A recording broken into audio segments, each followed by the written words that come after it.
Hi, welcome back to Unique Minds of the Okanagan. I'm Rob O'Day and I have Rylan Kinnan behind the camera. And today we're talking with Fiona Neal, a local artist who does beautiful abstract work. How are you doing? I'm doing great, thanks. Why don't you introduce yourself and let everybody know where you're from and what it is you do? My name's Fiona Neal. I'm from West Kelowna. I grew up in England and I've been in the Okanagan now for 19 years. I'm an abstract painter. I have been painting purely abstract for 10 years now. That's my full-time business. That's amazing. What inspired you to do abstract art? Abstract in particular? Well, I was trained in figurative painting back in the UK. I did my 6 years of training in art school a long time ago in England. And then I moved here. I was married at the time, had my family. I worked in post-secondary education as a college counsellor, disability services advisor. And once my kids were old enough in school, I found that I needed to express myself again through creativity. It came to me that was something I desperately needed to do.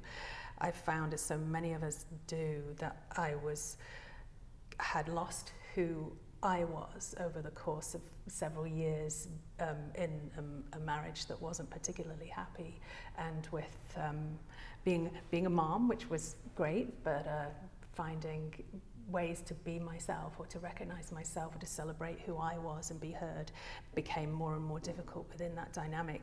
So I returned to painting as a way to express myself, and initially just for me. I didn't want to distract myself with any recognizable imagery, even though that had been my training.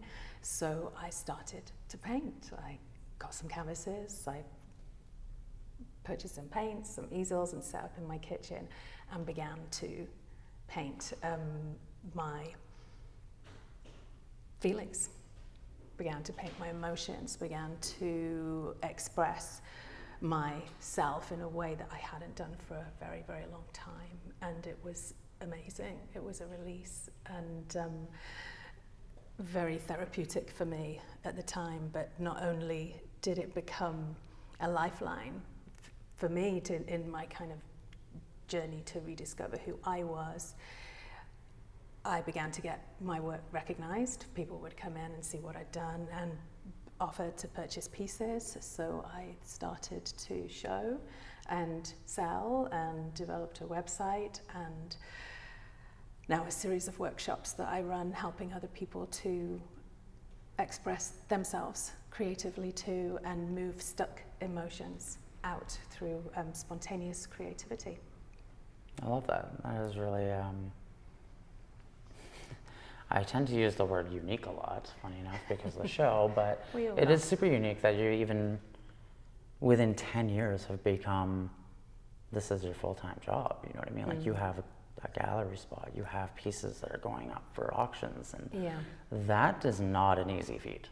It's not, none of it's easy. I don't think life is particularly easeful for a lot of us, and but often it's those moments that we feel challenged that are the things that we have to connect with and decide, you know, why is this uncomfortable for me? Why is this something that challenges me? And for me, being able to use my creative practice as a meditative practice has helped me to become really self-connected. You know, I paint purely because it's a way to express myself. When I was a child, I painted because it was a secret world I could escape into. It was my sanctuary. And to rediscover that in my 40s, initially when I started, I'm in my 50s now, but I was able to find that place again. You know, painting is without a doubt the only place where I feel most alive, where I feel most invigorated, where I feel most like me. And when we think about the term self-expression, you know, what are we doing when we self-express? The self is the antithesis of the selfie. The self is the truth. The self is our essence. It is who we are. It is who we always have been. And oftentimes we forget who we are. We have adversity, difficult situations that have eroded our sense of self, our self-worth. So for me, when 10 years ago I picked up a paintbrush and announced I was an artist and I was going to paint, that was actually 20 years since I had last painted. So to pick up a paintbrush for me and find a voice in painting was an enormous and valuable first step in saying, here I am, this is me, I matter, what I feel has worth and value. And so began my journey back to me and back to rediscovering myself. I've moved a lot in my life. I've always been somebody that when I felt uncomfortable, I've moved away from it.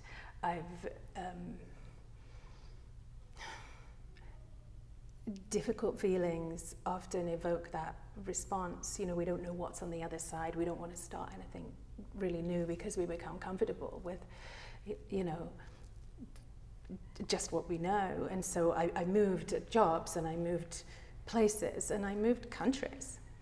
You know, that was a pretty big step. And sooner or later we become to understand that we're not moving away from what was bothering us, because we just take it with us. We take it with us until we actually turn inward and learn to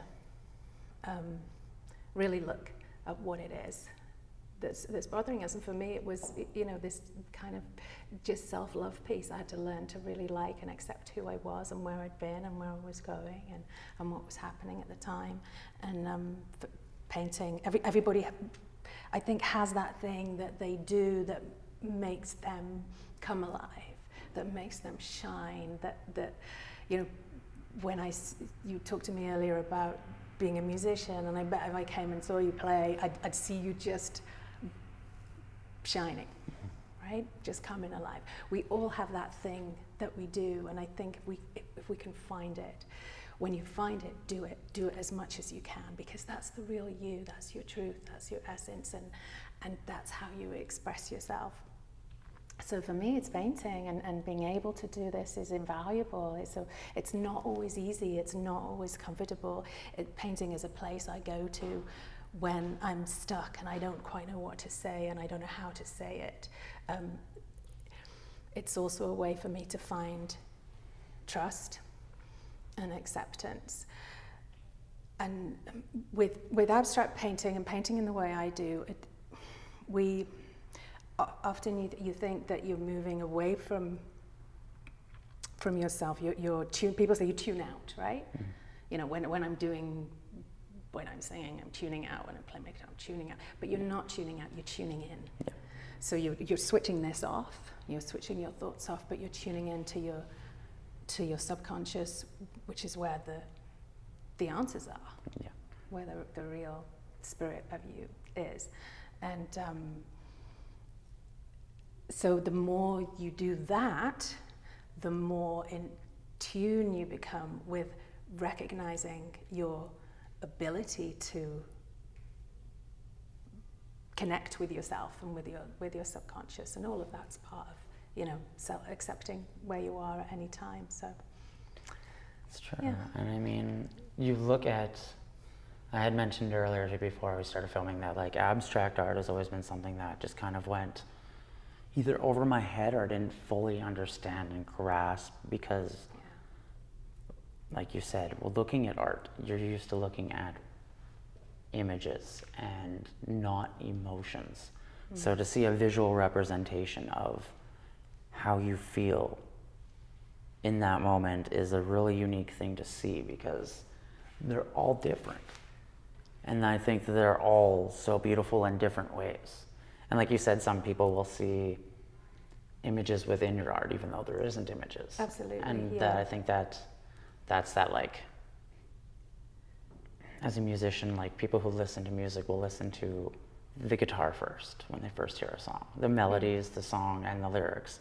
And then it just becomes the lyrics, and then eventually you break the song down. I think that first initial image, like when I mentioned, like, I see a sailboat, is that first run through of the song, where I'm hearing little elements of each part. And you've noticed, right? You've noticed something, and that's then your way to step into the rest of the imagery, and then see, okay, if I see that, what else can I see? How does that make me feel? What kind of boat? What emotions does that evoke for me? What memories perhaps coming up? I mean, what's really exciting for me is I run weekend workshops that I call Paint for Self, where I help other people explore self-connection and emotional release through spontaneous creativity, and they're fantastic. And it's a good 2 days of exploration, self-exploration, and bonding. And people come for all sorts of reasons. And I've worked with people with terminal illness. I've worked with people with life-changing events have happened in their lives that have thrown them off course. I've worked with CEOs, I've worked with business leaders, I've worked with people who are facing very high stress situations. I've worked with other artists, especially representational artists, that just want to have an opportunity to get loose and do something different and connect with a different part of their brain. People come to me for many, many reasons, and I work in groups and in one-on-ones. And those workshops are fantastic because you'll have maybe 10 people, and at the end of 2 days you have 10 very, very different paintings. And so they should be, because who knows what's going on for somebody at that time in their life and what they need to express. And it's really courageous for anybody, I think, to come to a workshop and be open and willing to explore how they feel. It can feel very vulnerable at times, but nothing worth having was ever easy. Yeah, and I think people, especially nowadays, have a bit of a hard time expressing their true emotions and not the emotions they want society to see. So exactly, it's really difficult to, like, in a time where you're trying to, like, mold yourself to this perfect image to find yourself in who you are. Yeah. Especially with such a, like, fast-paced environment going on, to just take 2 seconds to just breathe. Well, our society works against that concept completely, doesn't it? If we look at social media, if we look at the way people present themselves, it's all about an outside image. It's all about a fake or false outside image that we want to project to the world to tell people that our lives are amazing. But the most valuable thing you can give to another human being is your authenticity and your honesty.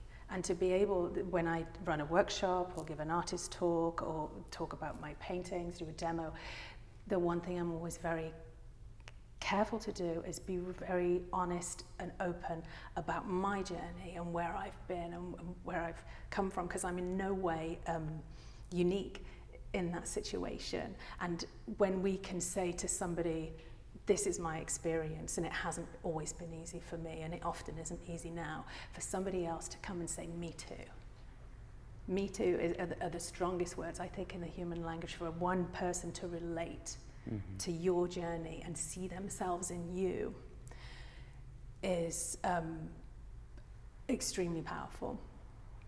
And then they can say, perhaps I can do this too, perhaps this is an outlet for me, I can inspire anybody to go and express themselves through painting. But what I'd like to do is just say, find your thing.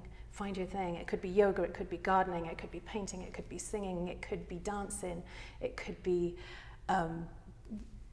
walking in the forest, it could be any number of those things, but find the thing that pulls you into yourself and do it often. And especially in today's world, it's been a very difficult couple of years for everybody, and we've all been traumatized over the last couple of years, and had the rug pulled out from under our feet. The things that we thought were so are apparently not. Things are different. Governments run differently than we assumed.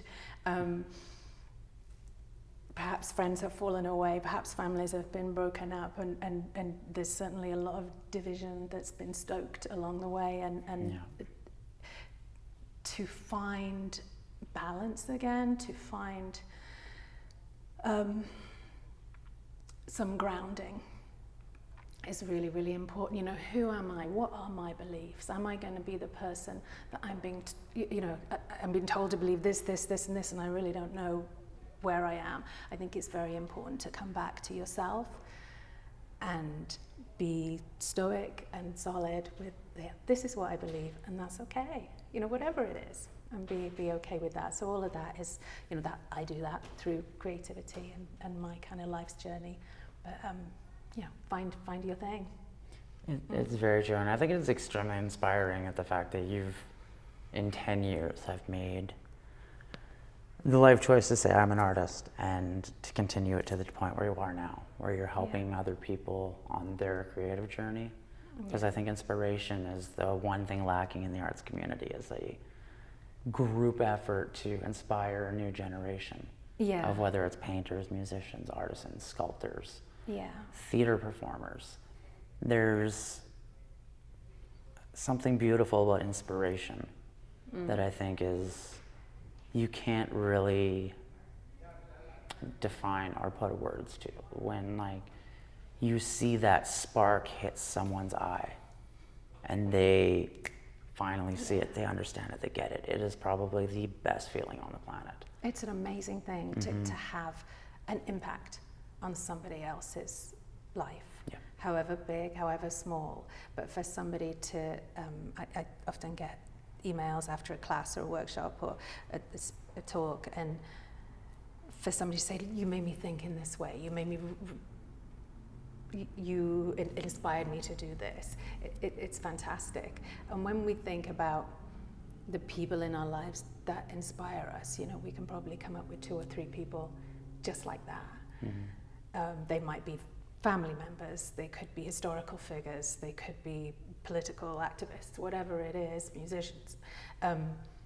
Without a doubt, those people are people that have struggled and that have faced adversity and have made something beautiful out of it, whether or not their presence is strong and beautiful, or they've produced something that or words or an ethos that has guided you in some way.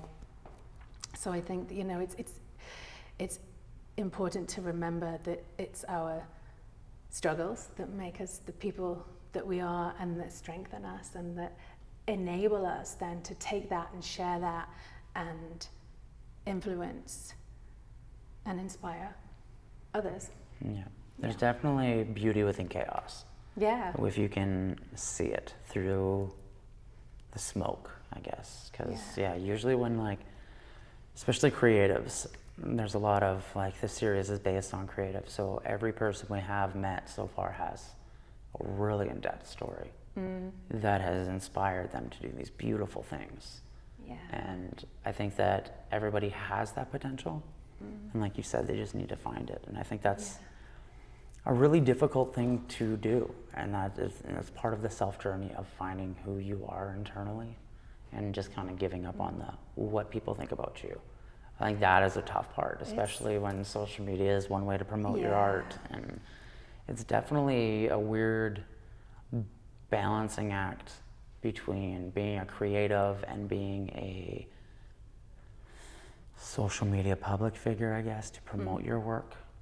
It can be. It can be really difficult, and because my my process is one that needs to be as authentic and true as possible, and the way I talk is I need to carry that through to my social media presence as well. So it's often I talk about a particular painting, or I divulge some personal details about what was going on with my painting. I had somebody say to me once, that they were uncomfortable with what I shared on social media, but that it says a lot more about them than about me. And one of the first big shows I did was probably about 8-9 years ago. I put all my paintings up in my booth, and so my pieces are very dynamic. They're very full of emotion, movement, energy, spirit. I can feel them. But this is me. That I kind of just started out on this journey. And when you're an artist and you do a really big show, you spend the whole 2 days at your booth. So the first day I got there really early, and the artists walk around and go and look at everybody else's work. So I was in a completely different area, a different building, and I met another artist. I saw an artist that I hadn't met before, and she came up to me and she said, "You're Fiona Neal." And I thought, I didn't have a badge on, I didn't know how and I said, "Oh, yeah, I am." I said, "How did you know?" And she said, "Because you have the same energy as your work." And in that moment, before then, I thought that if I opened myself up, this is what I look like inside, right? I knew it, but I didn't think anybody else could see it too. So that was a really profound moment for me, was when I thought, oh my God, people can see this. They pick up on it, the energy's there. I found a way of this transference, this way of pulling this emotion out of me and putting it onto canvas that other people can see, and it's magical. It is. When it really happens. And there's various things I have to do to make it happen, but the moments when the magic happens are the best of all for me. I find it really interesting that the most beautiful pieces of artwork, music, and sculpture, literature is always fueled by some form of devastating moment. Yeah. I think that's what's the most inspiring about art is you can take the most terrible situations and emotions and turn them into beauty. It's insane to think too that transference from your hand to there with the emotions is just, it's almost overwhelming when you start to break it down, trying to put yourself in the perspective of feeling the painting. It's hard to describe. I don't think there's words really that can. I think that's what's kind of it transcends the bridge of definition, if that makes sense. Yeah, and it's a really cool experience to even just see the pieces that you have, and you can definitely feel them. There's a warmth to them, and you can tell that you were giving everything you had. And these are very recent pieces. If you look on my website, it's chronologically divided into years, and you can almost see, you feel tangibly the years that I was in more struggle, because the palette changes and the depth in there is different. And so, it is really cool to see, and as artists, we should be changing. Our work should change. It's we should be evolving in the same way as we should be. If you're not living and growing, you're dying, right? So we should be moving and changing the way that we express ourselves in conjunction with how we feel. But it's definitely, it's a journey that I'm on, and it's a journey that I've committed to, and one that's like, oh, does it ever end? No, of course not. So it's quite exciting to wonder what will it become for me. In addition to workshops, I produce pieces as commissions for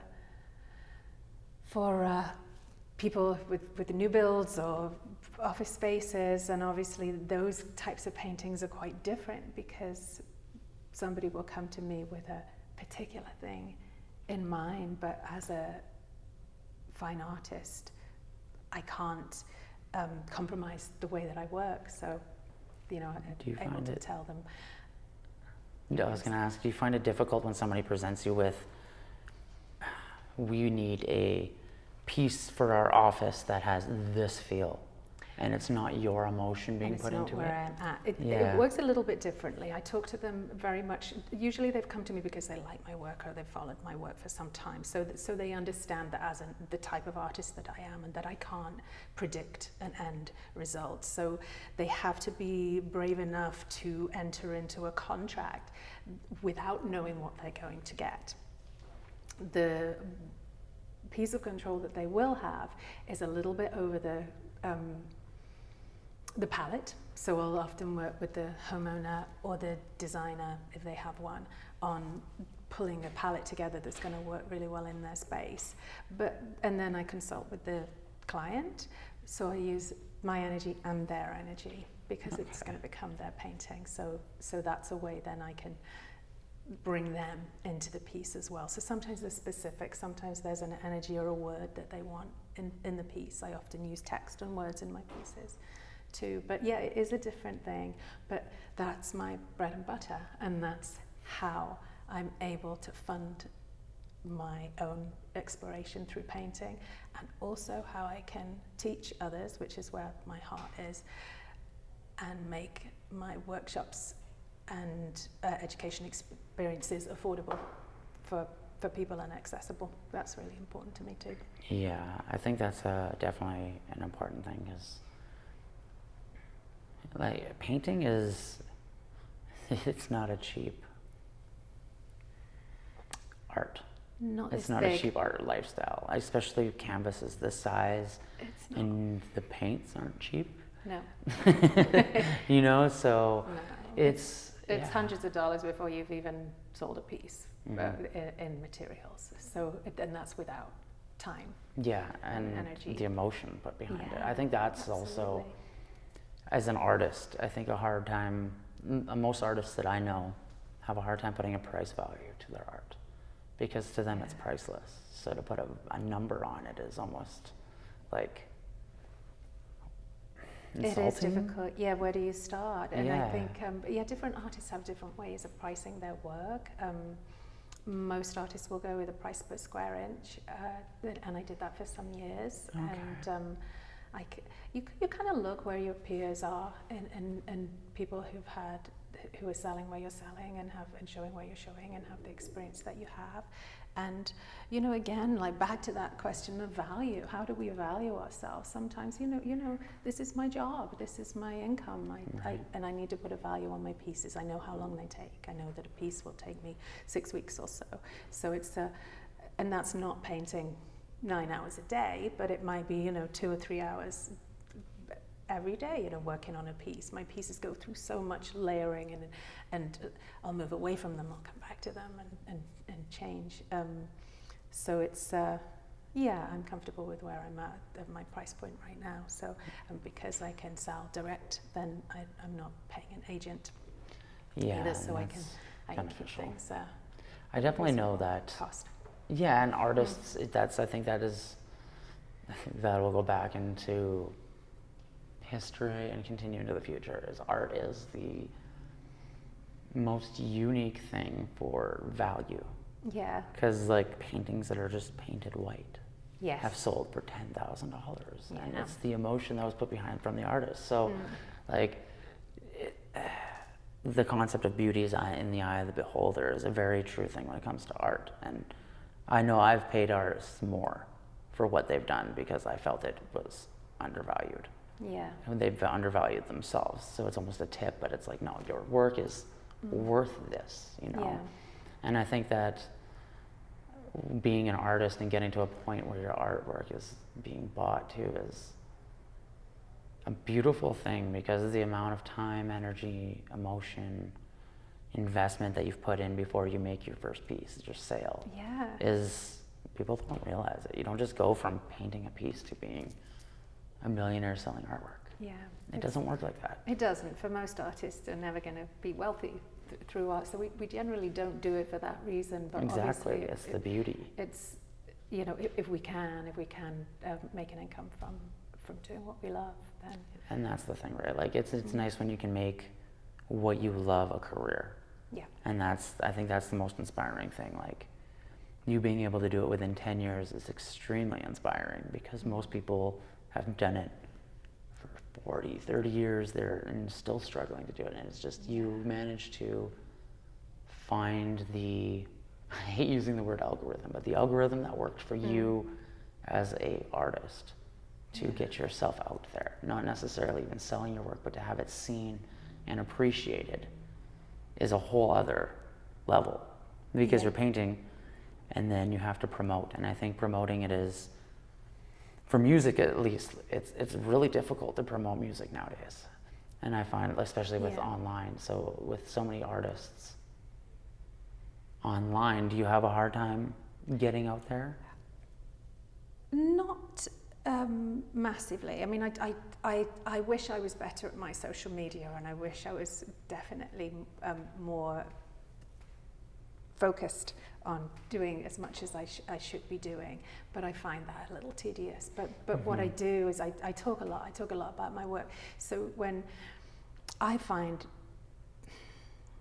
that when people are interested in me, they become more interested in my work. I'm the connection. I'm the person that can bring people in, because I can talk about my process. I can talk about how I work. I can talk about my history. I can talk about even the mechanics of why I use big brushes, why I use fluid mediums, why I keep everything as loose as possible, why I need to take that control away. And then if a prospective client or a buyer or a gallery owner comes and connects with me, they're more likely to connect with my work. And for a lot of artists, they tend to be very introverted. It just is a trait for creative people.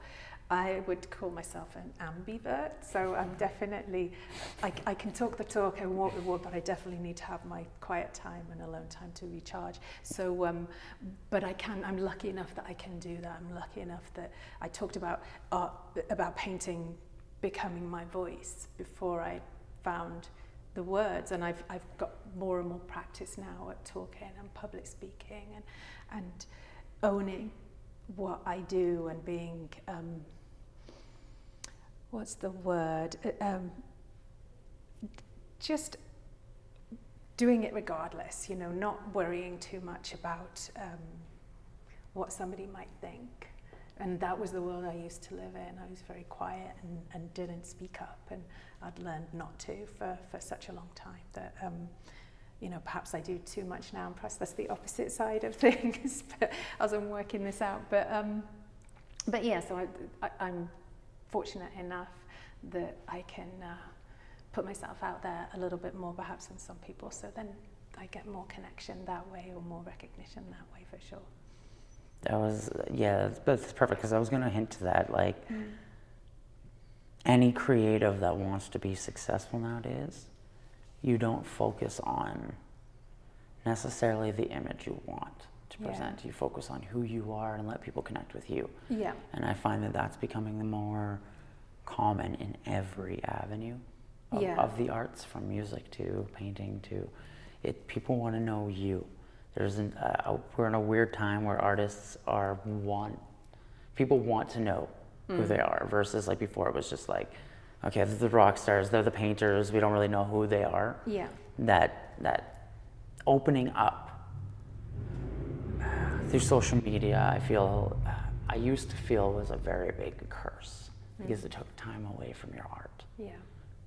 But it also adds a new element to your art where you get to be more open and tuned. A lot of people will connect with you via social media.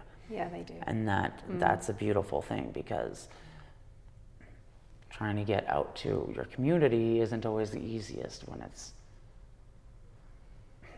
for example, if you live in a small community, it's hard. It might be easier than trying to build your name in, say, Vancouver or in a giant area. So social media gives you that ability to reach out to everywhere and connect with so many people. But we just have to be careful to continue to be real with it, right? Yes. Like you say, that's what people are going to connect with. I think social media ran away with us for several years, and we got caught up in this lack of authenticity that was so prevalent and still is, let's face it. But I think the people that we're going to draw people to us that should be drawn to us by being ourselves, by being our true selves, by showing ourselves warts and all, by, you know, self-acceptance is about accepting all the things that we are, you know, the good stuff and the parts that we struggle with. And we all have that in our makeup.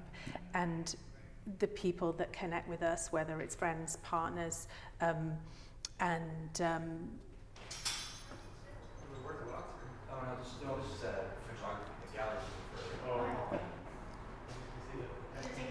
excuse me, we should have locked the door, shouldn't we? Oh well. The people that we connect with, friends, partners, are the people that we need to have in our lives, and people that are going to connect with our work, are going to connect with us when we're real, when we show them who we are. And that means showing them everything, you know, and the more we can do that, the better it is, you know, with how we are, with what we say, with how we represent ourselves online and face to face too. So we're in a unique time period, and I definitely think that you as an artist are achieving what a lot strive to, and that's hard work and dedication that has made that, not to mention the amount of years of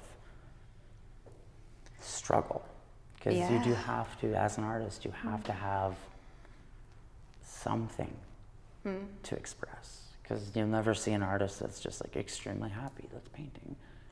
You know what I mean? Like, what are they going to paint? Like, I feel like most artists have that internal battle of right and wrong, and internal hate, almost like a self-doubt that we have to just learn to overcome. And it's the moment you get over that and just realize the worst thing that anybody could say to me is no, you're free.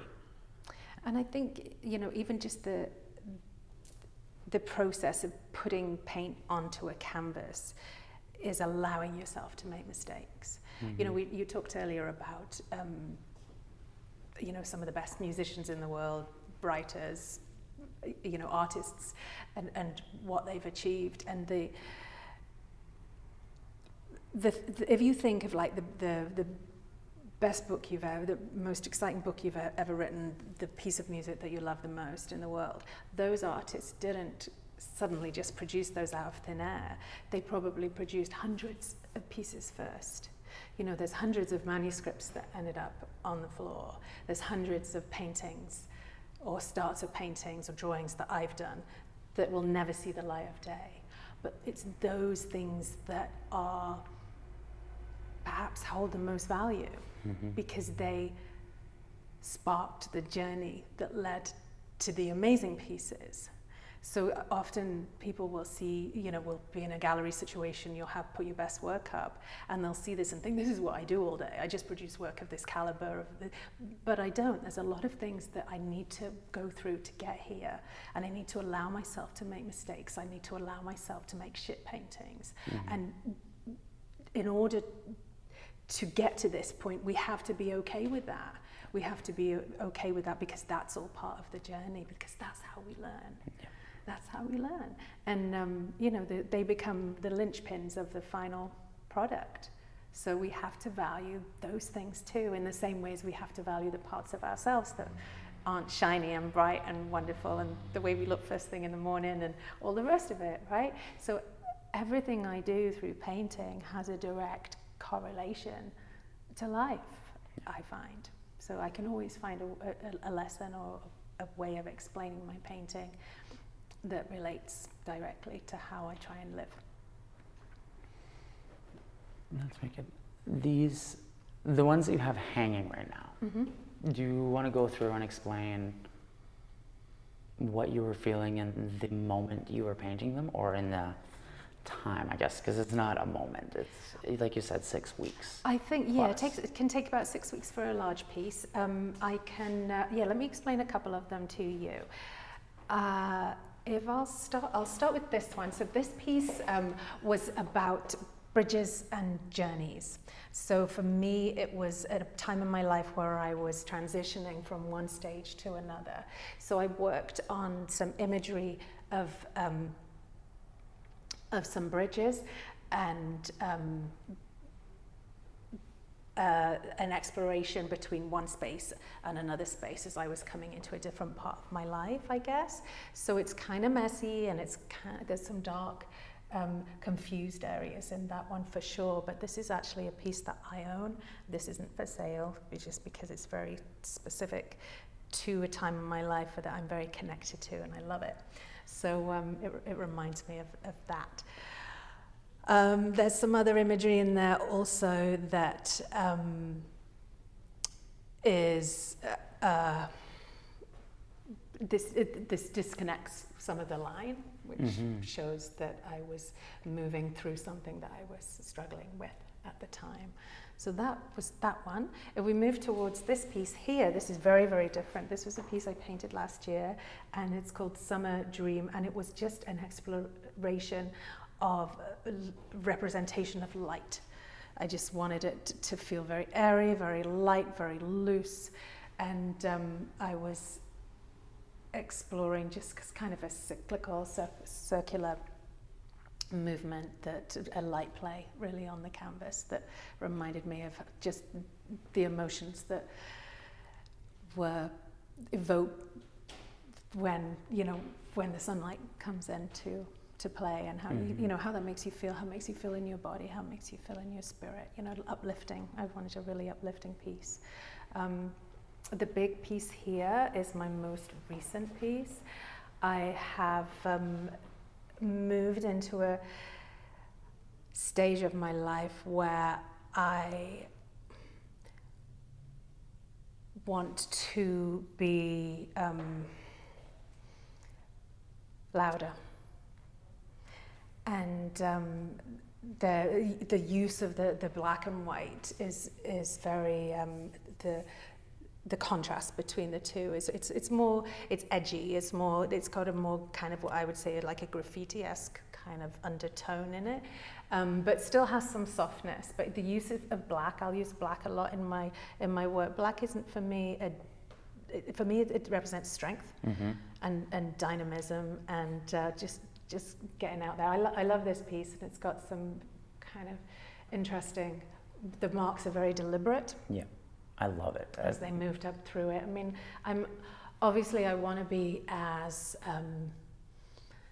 I want it to flow as much as possible when I'm painting, and I want to be as spontaneous as possible, but as a trained painter, I still have that part of me that wants to go back to balance and composition and make a piece. My paintings still have to work as great paintings. Yeah. So I will go back in and add a little bit of structure where it needs it, and then I'll go back and be loose again. But usually it's those loose moments, it's the moments where I allow the painting to lead me rather than me lead the painting, that make parts of it come alive. Yeah, this one it's airy. That's the easiest way for me to say it, is it's open and airy, but there's like undertones of storm. You know what I mean? Yeah, and it's very grounded. There's areas in this, so it's a lot more about finding my balance again. Things have been off kilter for the last little while, as we were talking about earlier, and so it's like finding where I was again, finding my feet, putting the use of the dark tones and the blacks on the bottom here really anchor the pieces in a way that I wanted to be anchored at the time. So that was what was going on there. Your eyes definitely draw to where the bottom and the name, even your signature on it, looks very graffiti-esque with it. And that's why I liked it. Well, my signature just becomes part of my brand in a way, because it's I sign as in the same way as I kind of, my mark making is really similar. So for me it's about finding myself again, starting again, finding my feet, but also about, it's called Tantalize, so about the excitement of what's going to come next. We don't know, right? But there's a lot of for me, there's a lot of magical stuff happening up here. And that's what I meant by like, it's like almost like flying through the sky, Yeah. overlooking a storm. That's how I feel when I see it. It's, Oh, I like it's that. really cool. Yeah. You got the bright blues. Yeah. Yeah, there's a lot. I like that. I'm not a big fan of blue either, which is funny, but I absolutely love the way you use blue in paintings. Yeah. This one reminds me of my mom. It does. It does, because she's very blue and free-flowing, and she's definitely like the ocean in my mind. You know, she's strong and ever-flowing. So I feel like there's a lot of like movement in that won't stop. And definitely a lot of movement in that. And so when I explore movement and flow across a piece, what I try and do is paint outside of the canvas as well. So the movement doesn't exist just within that rectangle. It actually, I'll paint as if I'm painting off the edges, which pulls the energy into the rest of the space. That's a really cool concept. Yeah. Yeah, it's incredible. Yeah. Because like I had mentioned before, like abstract art was something that I've always appreciated it, but never understood. And as somebody who's like a very, very poor painter myself, like I don't understand the process of being able to see colors the way that other artists do. And being able to appreciate other people's art is, I think, where I'm meant to be. Well, I think as we spoke earlier, that the mistake you're making is trying to understand it. Just don't try and understand it. Yes. It's Feel it. Feel it. Step into it. Allow it to bring something forth in you. Recognize what happens in your body and how you feel when you look at a piece. I mean, you might feel nothing at all, and that's okay too. It's all okay. You know, there's no right or wrong answer. There's no right or wrong way to be to react to a piece. Abstract work covers a myriad of different styles. Even there's a lot of abstract work out there that's more decorative than anything else, that doesn't have the substance or the depth, I would say, that I believe my pieces have. So if something speaks to you, I would hope that what you're actually picking up on is some of the energy and the thoughts and the emotion of the artists themselves and what they were trying to pour into that. I mean, for me, that's, you know, it's a winning thing when somebody says, this is how it made me feel. This is what I got from your work. This was my experience. You know, in order, as artists, we just want to provoke a reaction. Good, bad, whatever, but a reaction. So if we're doing that, then we're doing our job. It's funny too, because it's most of the time we want the reaction out of ourselves. Yeah. And we don't realize it. And it's like, for music itself, once you finish the lyrics and you hear it, and you know the story behind it, it almost becomes your own personal story versus what other people hear. Yeah. You know, so like your story with your paintings is different than what somebody else's is. Yeah. And I love that process of art. I think that that's what art was made for. You know, that connection to express yourself and have other people. We all just want to connect. That's all we all ever want from birth to death is connection with people. Human connection. Yeah. So I think being able to put paint, just colors, onto a canvas and have people feel that emotion that you put into it is a really incredible thing. Like, for me, trying to wrap my head around the process is almost like counting to like 1 billion. I get to a point and it just flutters away. You know what's crazy for me is because I've talked to you a little bit about how my work is so personal to me, and part of me is having somebody want a piece of me in their space. And, you know, like for me to create a piece that is indicative of where I am in that moment, and it's very, very personal. And for then that piece to go and live somewhere else, you know, there's many, many of my pieces all over the world, and thrilled by that. It's a wonderful thing. There's not many that I hold on to. I do have 2 or 3 pieces at home that I won't sell, that are very special to me. But what an honor that somebody wants a piece of me. That is a really cool feeling. It is.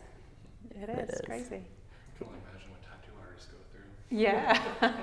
Yeah, right? We're walking around with their Right, I never thought about that one. That's true. We have some process in the back you had set up, I believe. Is that what you had set up in the area? Yeah. So should go over kind of how you... I have a few pieces. I haven't quite set them up yet, but I can pull it across if you... Do I have time to do that? Oh, yeah. Feel free. Let's do that. Okay, awesome. Thank you. And then we can kind of get rid of my junk. Such beautiful pieces. Oh, that was long. Yeah. We can get some shots of these two. Fiona, how do you deal with your own personal artist's block? Like do you ever feel the need to put your work down and just let Absolutely. it sit for a little while? Like what's your personal experience with that? With my paintings, if I'm in the middle of a painting, there'll be times, the painting itself is a journey, right? And I always go through a love-hate relationship with it at some point or another. So when it's not working for me, when I'm struggling with it, I'll put it down and I'll work on another piece or I'll go do something else. So that kind of block happens. The other kind of block that happens for me is just when I don't feel creative at all, when I'm just uninspired and unmotivated. And I think every artist goes through that, and we struggle with it because that's what we do, and we get really anxious about not being able to produce work.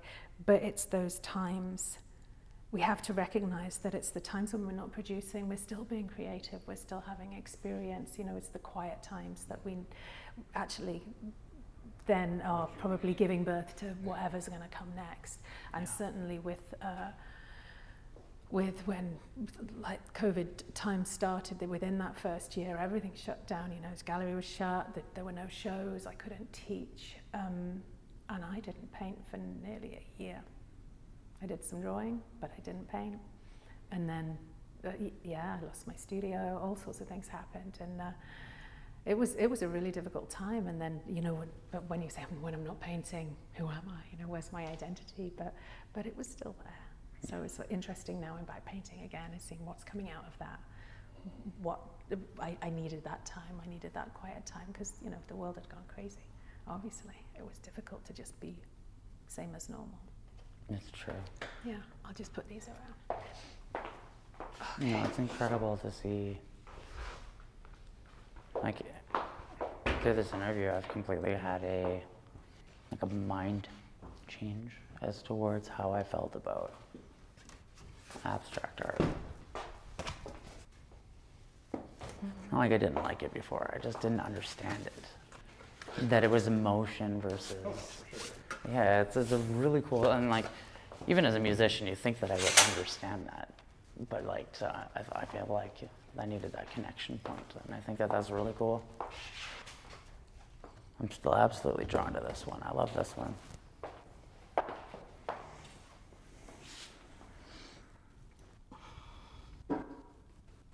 I love my favorite thing about the paintings, though, is the random.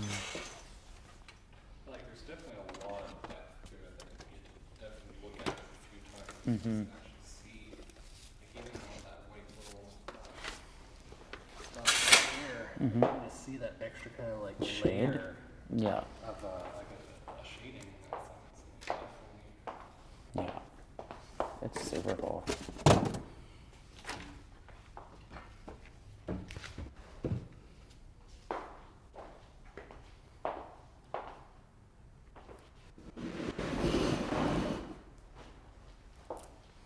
Such beautiful pieces too. Okay, I guess that works. All right.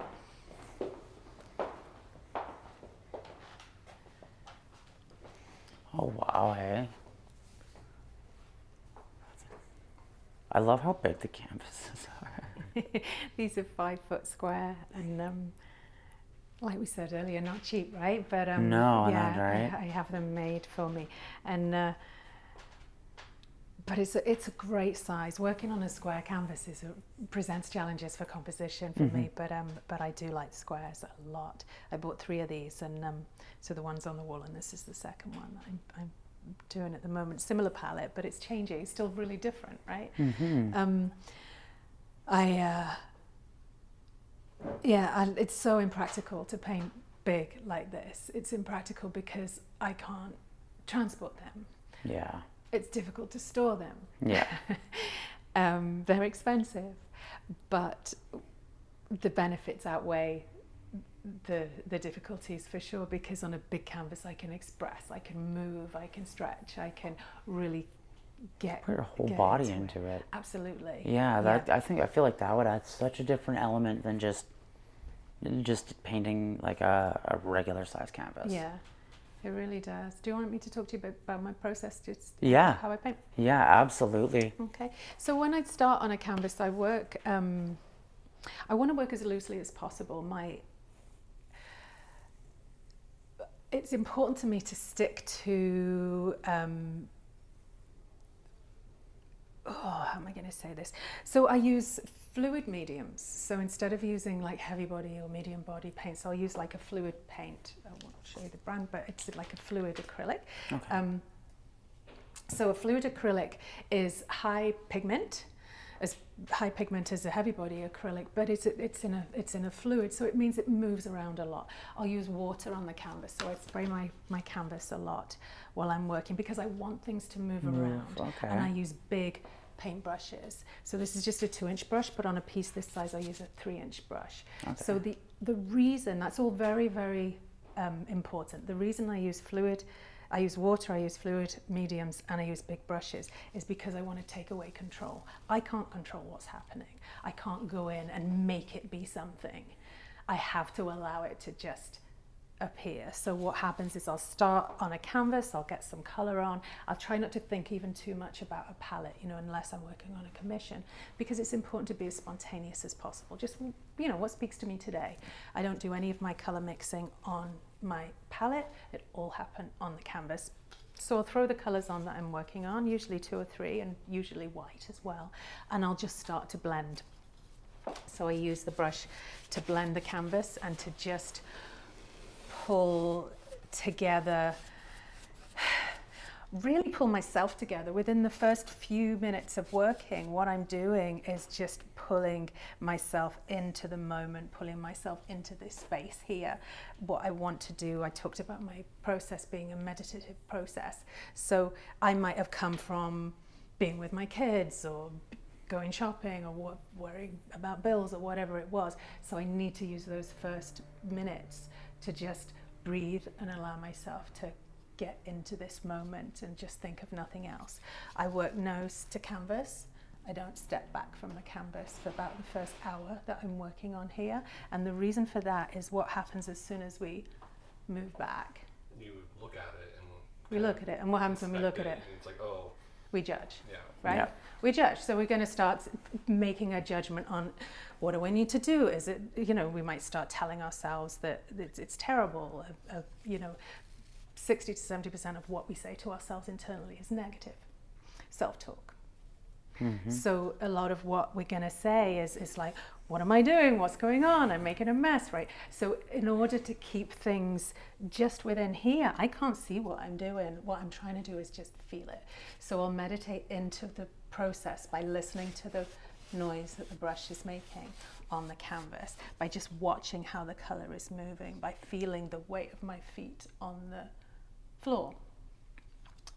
Just focusing, obviously, thoughts keep coming up, and when they do, I recognize that they do and just pull myself back into the moment again to just be as present as possible.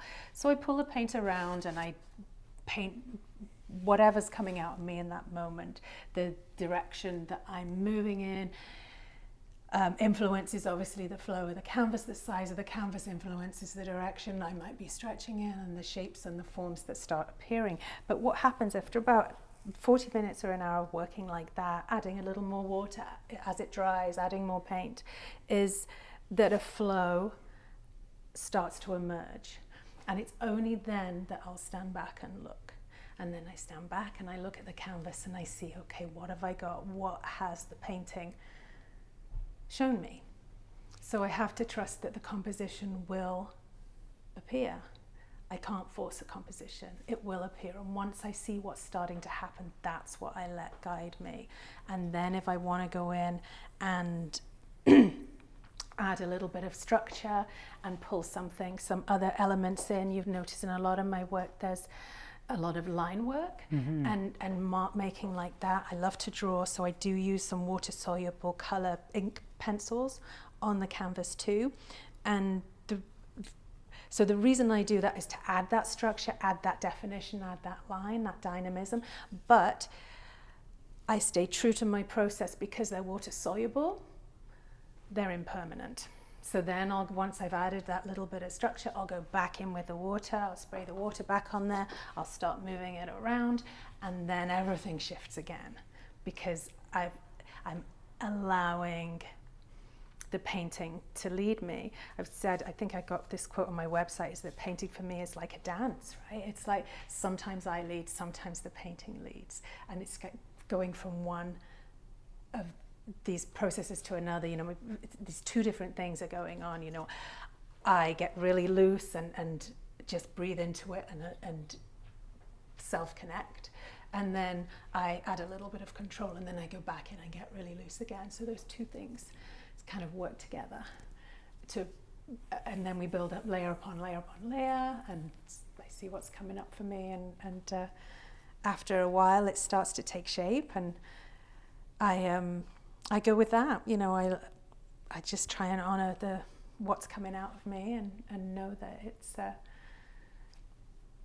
how it was meant to be, and that's how it works. Do you personally work better in a quiet space, or do you work better with like music or a little ambience? For me, it's quiet. Quiet. For me, yeah, I don't play music when I'm working. Some people would say, do you ever do that? I know lots of artists that like to rock some tunes when they're working. If I was kind of just doing varnishing or edging or something like that, that's predictable, I can do that. But because it's a meditative process for me, I have to have quiet. Otherwise, I'm too distracted by that.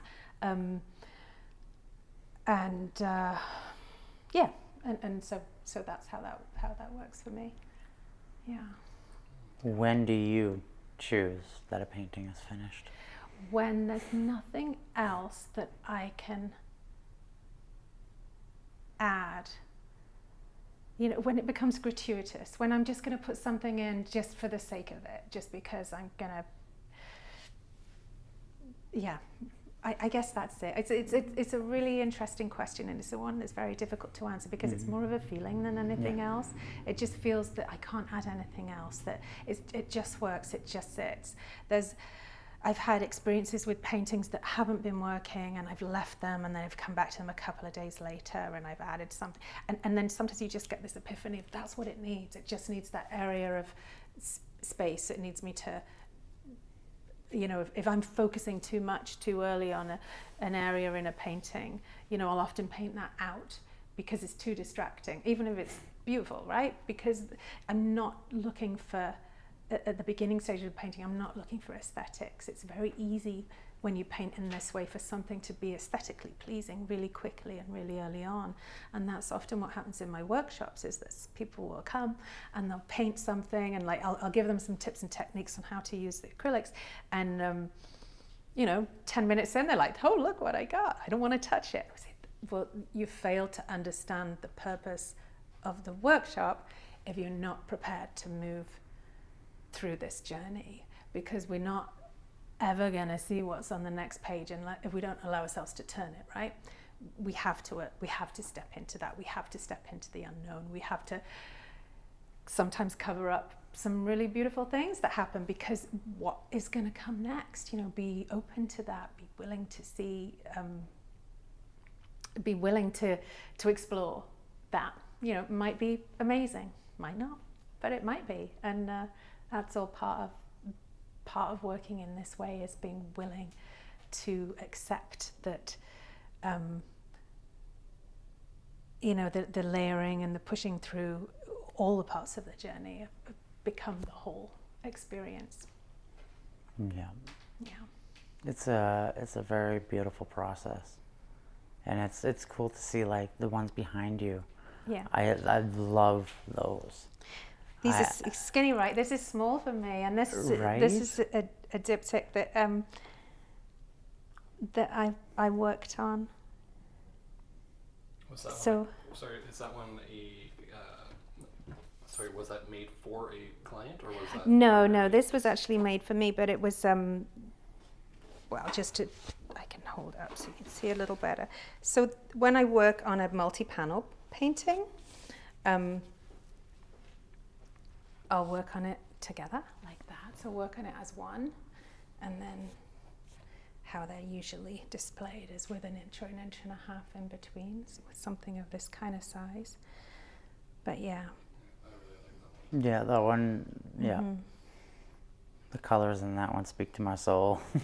I'm all greens and turquoises. Yeah, it's definitely very natural. Mm. That one personally, my mom, I grew up with my mom owning a koi and pond business. Oh, and right. As soon as I look at that, I you can see the fish. water and the koi swimming around on the inside, and it's just, as soon as I see it, that's what I think of it. Oh, that's really cool. I like that.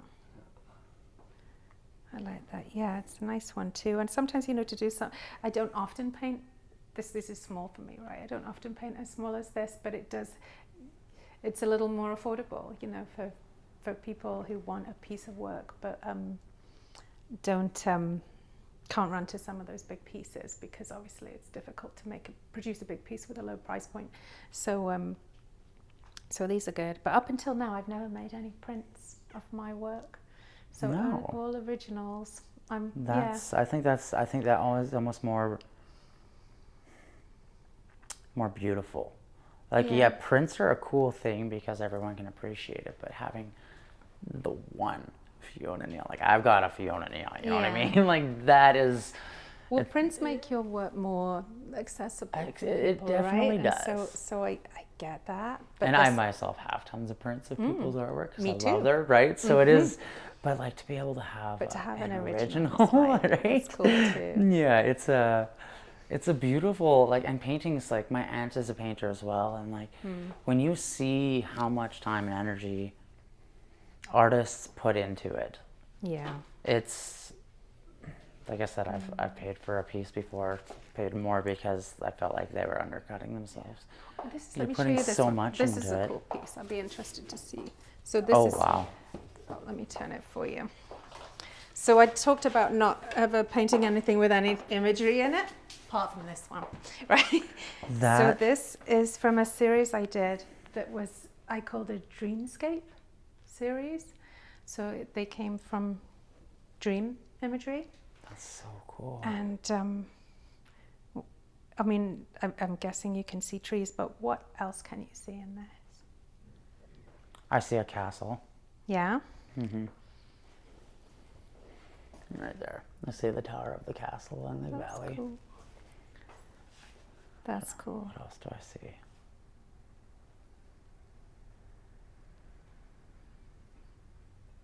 I see a large eye in the middle. Yep. Oh, wow. So for me, it's obviously very landscapey, but this, I think that's just the wind. But here, for me, it's a boat. It's a big ship that's beached. Oh, I can definitely see it. And then this is a figure. Oh, okay, yeah. And I didn't paint that. That's just how I see it. That would almost be one of the smokestacks from the boat that I was kind of. That's kind of where I'm at with it. And this is a figure love that just standing up by themselves, just this kind of weird dusk kind of light. I see a little valley down there, like a city. The transition of your red, green, and kind of the turquoise on the left there. Yep. Yeah. Very smooth and colorful.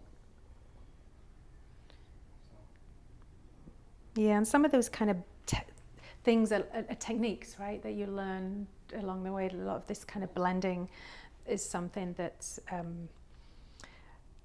becomes stylistic, right? And typical of my artwork, as are the flourishes and the marks that I make. You usually see them in most of my work. They kind of look like scribbles, right? But I'll use them with painting or with pencil and get right in there with the paint pens too. So, have you ever dabbled in any other forms of artwork? Have you gone don't get me wrong, I absolutely love your paint work and all that. But have you ever dabbled in any other types of material or like multimedia? Not even multimedia, or even just like some addition of like clay or anything like that. Not since I was at college. Not since I was at art school. They took us through different disciplines. So I did design and graphic design and printmaking. My degree's in painting and printmaking, and we did some pottery there too. But no, I haven't done since. But probably just lack of time or opportunity. Because sometimes people it's just they take certain things from different skill sets and they kind of make it their own with different aspects like that. But everyone's got their own different. Yeah. But no, I kind of found my niche with the paint and canvas, and that's haven't been drawn into anything else. But never say never.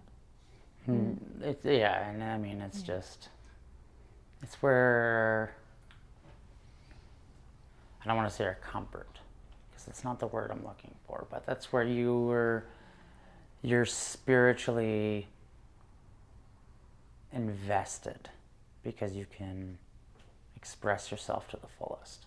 Yeah, because I find that if you were to try to do any other style, you would be boxed in, especially as the creative that you are, where your soul needs to flourish and fly. Yeah, you have to find, when you talk about kind of mixed media, multimedia, I guess that's the direction I could go in, but is it as kind of commercial? Probably not, and I don't like to be commercial, but I do need to make an income, so that's important.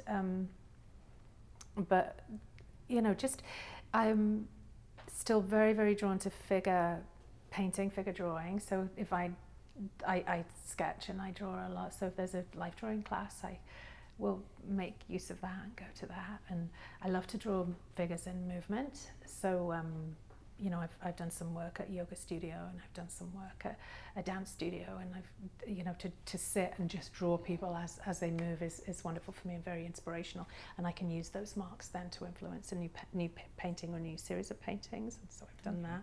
So obviously when you're drawing people dancing, you haven't got recognizable figures, you've just got those seconds to get that line in, or that that line of somebody's calf or muscle or back or whatever it is, and so you end up with all these wonderful, beautiful marks that represent movement. And for me, a lot of what I do is energy and movement, so it kind of fits really well for me.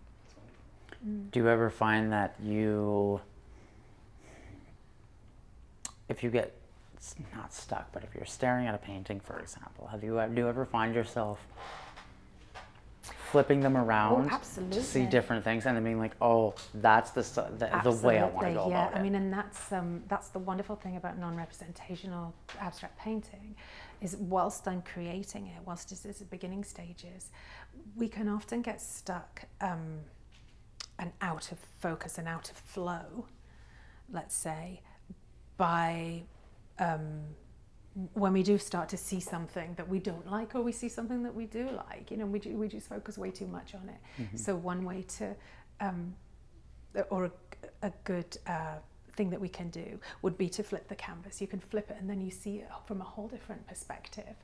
And, like in life, right? When things look difficult, look at it in a different way, or try and think about it in a different way. And then that way, and I can flip this around now. Let's do that and see what's going on the other direction, because this is the way. I only asked this is the way I've been painting it. Listen. Right, because I only asked because I noticed that every painting I've ever done, it ended up being upside down. Yeah. Yeah, like I didn't enjoy it until I flipped it upside down, and it was weird for me. So see, I've just given that one turn there, and you can see what happens to the energy in that painting. Suddenly, the horizontal flow that we had is now vertical. So we've got this kind of directional movement moving up through the work here. It's like a tidal wave. It's kind of cool, actually. I like it's sort of it's got a lot more energy now than it had the other way around for me. It's I think because of this dark corner at the top, which is typically not what you do with a composition in abstract pieces. You'd put your darks at the bottom, so you've got this. It's suddenly a little more edgy, you know. It's challenging to look at. It's like, hey, you know, but it's kind of cool. It's yeah, I would say it's more edgy now. It's more because the black was on the bottom left, correct? It was bottom left, yeah. And so now you've got white on the bottom left, so which is obviously lighter. So but all of my pieces have these areas of this like negative space areas in them, and always take care to make sure that those are in or bring them back in, because we need, in order for a flow or an energy to work, you know, this is where your eyes are drawn, right? Yeah. And your eyes are definitely in this piece drawn from bottom to top, right? Yeah.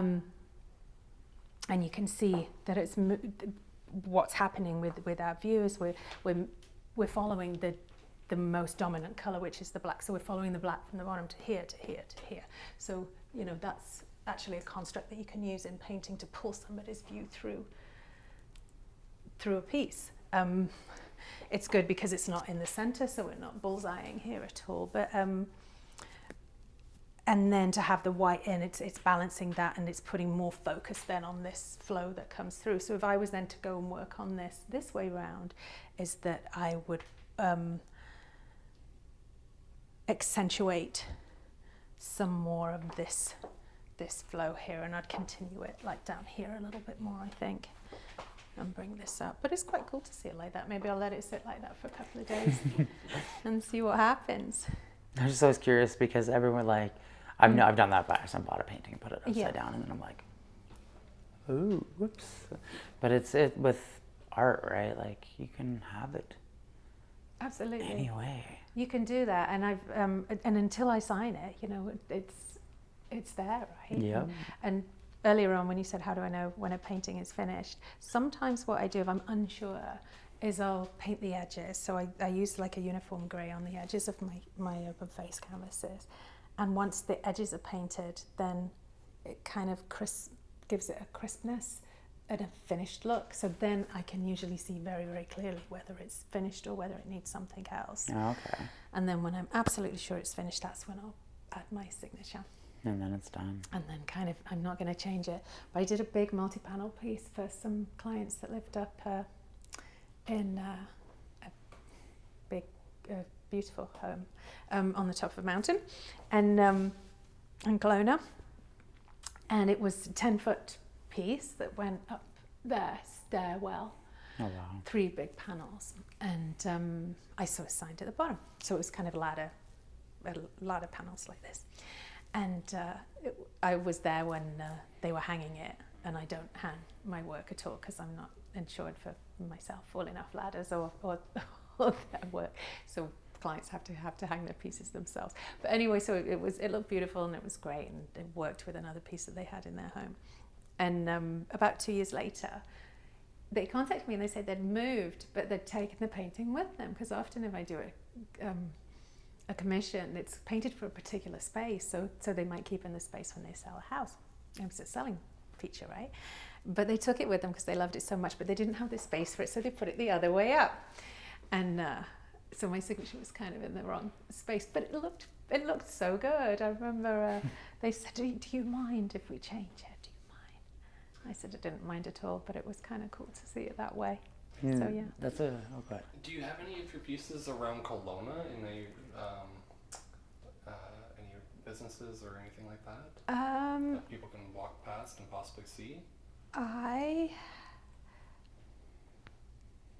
have a couple in some private businesses I'd have to get permission for first, and just because they're not spaces that anybody could walk into. Offices and such like. But other than that, in many homes, in many homes here, so that's been very cool for me. That is really cool, yeah. actually. If you were to give one piece of advice to an aspiring artist who would want to pursue a career, but with the doubt in their mind they couldn't, what advice would you give them? Just do it. Just paint. That's it. Or whatever form of art you want to take, just find a way to do it. Timetable it. Put it in your schedule. And don't be hard on yourself. Try not to judge yourself, because you're doing an amazing thing just to explore like that. It's brave, it's courageous, you're facing fears, you're being vulnerable, you're doing all the good things that, you know, we should be doing. So I think that's what I would say. All right. Well, I think we'll leave back out here. And okay. And I want to thank you for being a part of this and having this interview, because this has been extremely eye-opening for me as a person who isn't like knowledgeable in the art world. I appreciate you inviting me to be part of this project. Well, thank awesome. you. Well, we'll see you guys next time.